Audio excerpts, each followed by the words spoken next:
The Sony ZVE10 is an incredible camera, but right out of the box, it's not quite reaching its fullest potential. So today we're gonna dive into the settings so that I can help you get your camera set up quickly and efficiently. Let's go. All right, let's get started by going to the menu. We're going to be mainly focusing on video settings today, so let's go up to the top tab and go to option number 2, which will have a lot of our video settings. One of the first things I'd recommend changing is the file format. By default, it's probably set to HD, but this camera is capable of 4K. We're gonna go ahead and change this setting, and you'll instantly be getting a lot better resolution out of your camera. Next, let's take a look at our frame rates.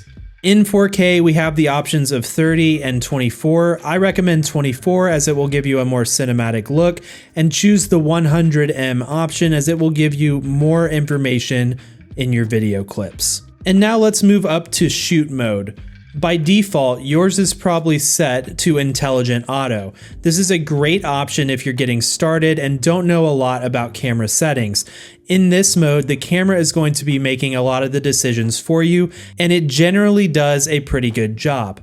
However, as you become a more experienced shooter, I would recommend switching to manual exposure. This will put you in charge of the camera settings so that you can make intentional choices. All right, this next setting gets a little bit complicated, but it's not too bad, and that's the S&Q settings. This stands for slow and quick, and basically this is Sony's way of giving you built-in slow motion or time lapses within your camera. You have two options here. The first one is record setting. This is meant to be what your final project timeline is going to be.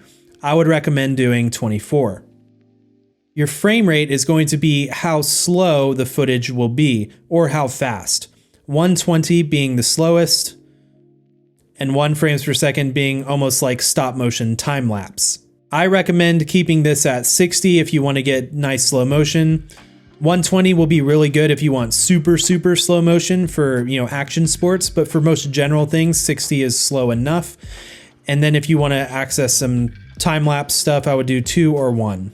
All right, now we're gonna move on to the tab 2, page 3. This first option here is the audio record level, and this is going to be where you can adjust your audio settings. 24 is a great setting for the built-in microphone, but if you're using a shotgun mic, you can adjust accordingly.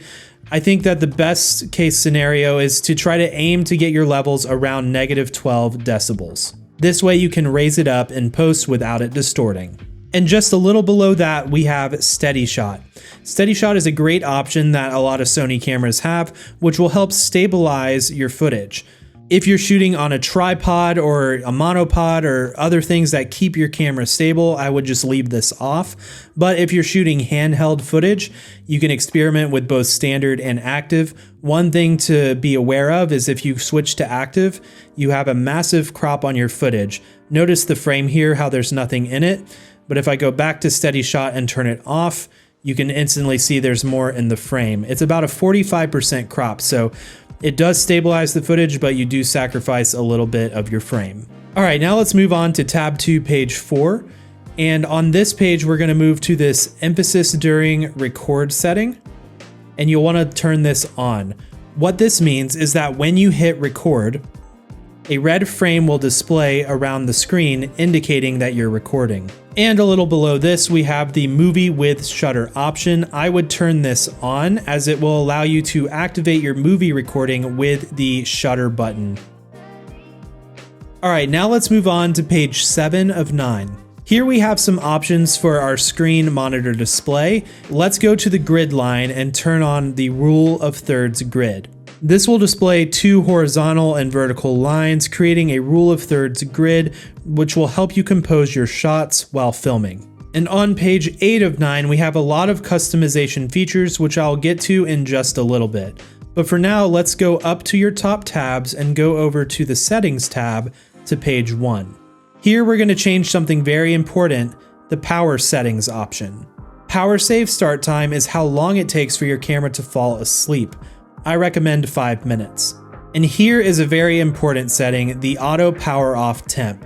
You're going to want to turn this to high, especially if you're recording longer talking head shots, because Otherwise, the camera will choose to auto power off when it's in standard. When it's on high, the camera will go for a lot longer, and I've never had any issues with it actually overheating. And now I want to take a moment to talk to you about today's sponsor, Soundstripe. Soundstripe is an incredible music licensing platform where I get all of my music for both YouTube videos and client projects. They're always expanding their library of music, and they have awesome filter tools to help you find the right track for your project. I've been using them for years, long before I started my YouTube channel, and I genuinely think that they are the best music platform out there. And they've recently added both sound effects and stock video plans to their site. Compared to the competition, they're already super affordable, but you can also use code CREATIVE20 to save yourself 20% at checkout. Okay, now let me break down my custom settings for the Sony ZVE10. Let's go to Menu and go to tab number 2, page 8. This is going to be a lot of our customizable settings. One of the things I love about Sony cameras is how customizable they are. So I'm going to show you guys how I have this camera set up. You don't have to do it exactly like this, but this is just some options that I've found useful, and this will help you get familiar with how to start setting yours up. So for starters, let's go to this video custom key option. As I hover over these different options, it shows on the display to the left which buttons they represent. Option number 1 is this little trash icon button right here, which is custom button 1. So if I select this, I can now choose from any of these settings and make that button do that feature. I like to leave this on picture profile. Button number 2 is focus area. This is really useful because while you're shooting, you can press the middle button and instantly change where your focus area is. For example, if I want to have a flexible spot, I can easily get to it, and it makes it really easy to use, or I can simply switch back to wide, all with the push of a button. Options 3, 4, and 5 represent different areas of the control wheel. Moving along to the second page of the video custom key, you'll have your top button options. By default, your C1 option is going to be your background defocus effect. Now, if you're new to shooting with mirrorless cameras, then I would just leave that setting there. But as you become more familiar with camera settings, you'll find that you can easily make this effect happen by just adjusting a few things. So I like to free this up as something else, which is focus magnifier. This is a really cool option to have because it lets you dial in your focus. If you press it once, you'll get this orange display. And if you press it again, you'll be able to zoom in and really dial in your focus. And the cool thing is you can actually do this while recording, so you can make sure that your focus is nice and sharp. And the other button you can actually customize is your record button. Remember earlier how we set the shutter to movie record, so rather than having two buttons that do the same thing, you can customize the movie record button to be anything else you'd like. Alright, that's going to do it for custom keys, but let's move on to the function menu. The function menu comes up when you press the FN button, and it has a bunch of different icons that you can access while shooting. Every single one of these is customizable. So we'll go back into our menu, go to tab 2, page 8, and down to about the middle, we'll find this function menu set.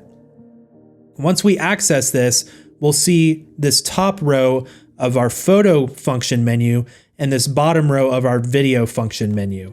And you can go in and access every single one of these and make them exactly what you want. I'll briefly walk you through how I have mine set. I have my audio record level, my focus mode, my focus area, my exposure compensation, ISO, and product showcase mode. Then I have my steady shot settings, my SNQ frame rate, white balance options, turning on and off touch operation, my picture profiles, and my shooting mode. To change one of these options, you can simply select it and then override it with a new option. All right, and the last thing I want to show you guys is how to actually customize your own menu.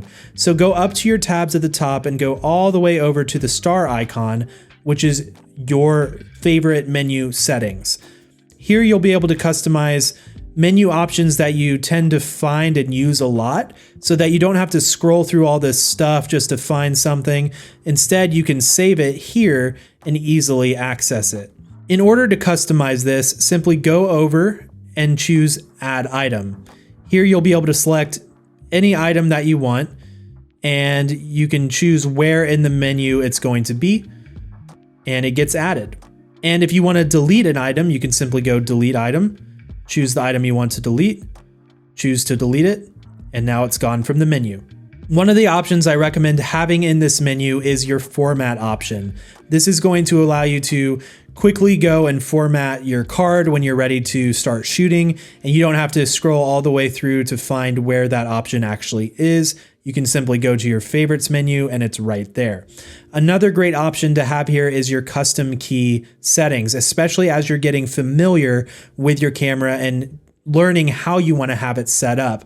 Having this easily accessible is great in the start, because then as you're shooting and you get an idea of something you want to try, you can easily access this without having to go all the way over and figure out where that page even is and do that multiple times. You can simply just have it in your favorite icon right there where you know where it is. Another great option to have here is your file format.